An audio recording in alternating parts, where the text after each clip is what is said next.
talk about the importance of the overhead deep squat. That's why it's been in the FMS for quite some time. Recently, Kelly Starrett and Tim Ferriss talked about the overhead deep squat in an interview. And I think a lot of us with an Olympic weightlifting background understand the importance of that position. I'm going through my own rehab right now. I just had a pretty extensive neck surgery and my body's all out of balance. I think if we take the overhead deep squat and some of the really cool stuff Mike Boyle has said about single leg training, and we press that, it gives us maybe an overhead split squat. Why? So you can compare the left and right side. So you can do this with a dumbbell, a sandbag, a kettlebell. Because of some wrist problems that I've been having, I'm gonna use a sandbag and show you an overhead split squat. The reason for doing this is to compare it to the other side. Maybe the problem in your overhead deep squat is an asymmetry. You want to figure it out, quit talking about it, pick up something heavy, go overhead, do a split squat. Let's first look at the split squat, then we'll go overhead.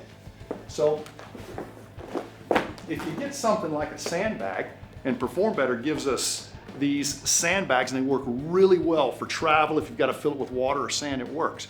But let's just explore going way out over that one leg, chest high, shoulders back. Shoulders are somewhat disengaged. I'm doing all this with my posture and grip. I'm going down and I'm coming back up. This foot is intentionally pointed out. It gives me my left-right balance. Once again.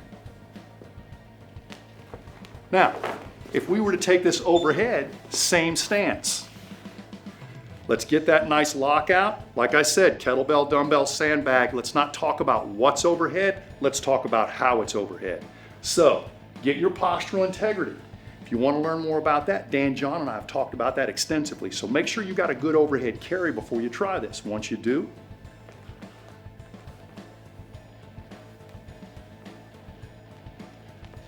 I'm not trying to do a lunge. Keep that back leg intentionally straight. It's more of a split squat than a lunge. Overhead deep squat, it's good stuff. Split it in half when you can.